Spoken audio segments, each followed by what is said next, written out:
આકાશવાણી ભુજ સમાચાર પરેશ મારું વાંચે છે. નમસ્કાર. 77માં પ્રજાસત્તાક પર્વની રાજ્યકક્ષાની ઉજવણી આ વર્ષે નવરચિત વાવ થરાદ જિલ્લામાં કરવામાં આવશે. 26 જાન્યુઆરી 2026ના રોજ મલ્લુપુર ખાતે નવી કોર્ટ સામેના હેલીપેડ ગ્રાઉન્ડમાં સવારે 9 કલાકે રાજ્યપાલ આચાર્ય દેવવ્રત અને મુખ્યમંત્રી ભૂપેન્દ્ર પટેલની ઉપસ્થિતિમાં ધ્વજવંદન યોજાશે.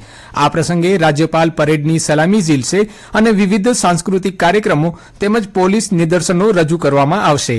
રાજ્યના અન્ય ભાગોમાં પણ મંત્રીશ્રીઓ ધ્વજવંદન કરાવશે, જેમાં નાયબ મુખ્યમંત્રી હર્ષ સંઘવી અમદાવાદના મકરબા ખાતે અને શ્રમ રોજગાર રાજ્યમંત્રી કાંતિભાઈ અમૃતિયા ભુજમાં રાષ્ટ્રધ્વજ લહેરાવશે.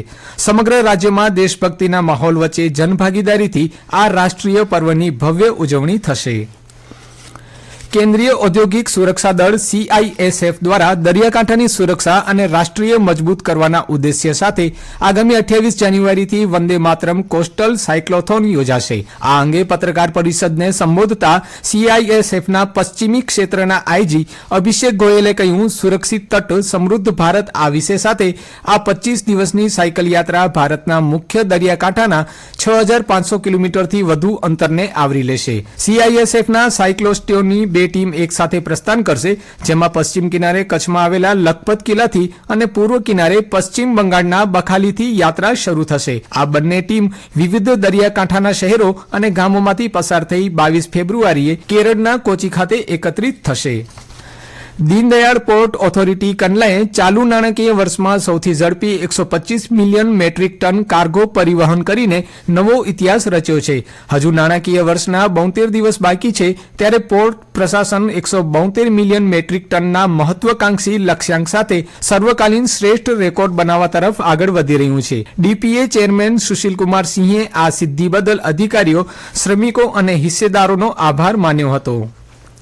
મુન્દ્રાના ખારેક સંશોધન કેન્દ્ર દ્વારા તાલુકાના વિવિધ ગામોમાં રાત્રિ સભાઓ યોજી ખેડૂતોને લાલ સુંઢિયા જીવાત સામે સાવચેત કરવામાં આવ્યા હતા.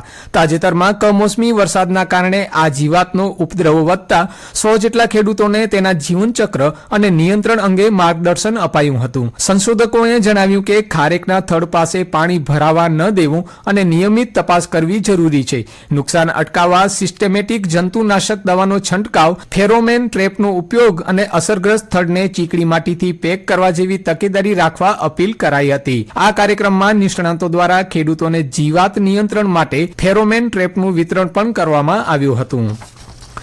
ભુજ સ્વામિનારાયણ મંદિર દ્વારા આયોજિત શિક્ષાપત્રી દ્વિશતાબ્દી મહોત્સવ અંતર્ગત કાયદો અને વ્યવસ્થા જળવાઈ રહે તે માટે જિલ્લા મેજિસ્ટ્રેટ આનંદ પટેલે જાહેરનામું બહાર પાડ્યું છે. તારીખ 24/1 થી જિલ્લા માહિતી કચેરીથી પૂજા ડાઇનિંગ હોલ સુધીનો રસ્તો વાહનો માટે બંધ રહેશે. વૈકલ્પિક વ્યવસ્થા રૂપે વાહનો બહુમાળી ભવનથી ધીંગેશ્વર મહાદેવ મંદિર સુધીના માર્ગનો ઉપયોગ કરી શકશે. આ જાહેરનામાના ભંગ બદલ પોલીસ અધિકારીઓને કાયદેસરની કાર્યવાહી કરવાની સત્તા સોંપવામાં આવી છે. ભુજ એરપોર્ટ રિંગ રોડ સ્થિત નિર્માણાધીન BAPS મંદિરે ઉત્તરાયણ, જોડી પર્વ તથા શાકોત્સવ ઉજવાયો હતો. કૃષ્ણપ્રિય સ્વામીએ શાકોત્સવનો મહિમા સમજાવ્યો હતો, જ્યારે 85 બાળકોએ સત્સંગ દીક્ષા ગ્રંથનું સંસ્કૃત મુખપાઠ કરીને સૌને મંત્રમુગ્ધ કર્યા હતા. 4000થી વધુ હરિભક્તોએ સભા અને મહાપ્રસાદનો લાભ લીધો હતો. બિદડા સર્વોદય ટ્રસ્ટ દ્વારા દાતાઓના સહયોગથી 52મા મેડિકલ કેમ્પ અંતર્ગત 4 દિવસીય કાન નાક ગળા શિબિરનું આયોજન કરાયું હતું. આ શિબિરમાં મુંબઈના નિષ્ણાંત તબીબો દ્વારા 520 દર્દીઓની તપાસ કરવામાં આવી હતી, જેમાંથી 78 જરૂરતમંદ દર્દીઓની અત્યાધુનિક ઓપરેશન થિયેટરમાં વિનામૂલ્યે શસ્ત્રક્રિયા કરવામાં આવી. આ ઉપરાંત 225 દર્દીઓનો ઓડિયોગ્રામ ટેસ્ટ કરી 76 દર્દીઓને વિનામૂલ્યે શ્રવણ યંત્રો એનાયત કરાયા હતા. ટ્રસ્ટના ચેરમેન વિજય છેડાએ જણાવ્યું કે અહીં દર અઠવાડિયે રાહત દરે ENT સેવાઓ અને માસિક શિબિરો યોજાય છે. કચ્છ જિલ્લામાં છેલ્લા 24 કલાકમાં લઘુત્તમ તાપમાનમાં થયેલા ઘટાડાના કારણે ઠંડીની તીવ્રતામાં નોંધપાત્ર વધારો જોવા મળ્યો છે. ખાસ કરીને સરહદી નલિયામાં ઠંડીનું જોર વધ્યું છે. આજે નલિયામાં લઘુત્તમ તાપમાન 11.2 ડિગ્રી નોંધાયું છે, જ્યારે જિલ્લા મથક ભુજમાં 15.6 ડિગ્રી અને કંડલામાં 15.5 ડિગ્રી લઘુત્તમ તાપમાન નોંધાતા જનજીવન પર ઠંડીની અસર વર્તાઈ છે. અને આ સાથે સમાચાર બુલેટિન પૂરું થયું. નમસ્કાર.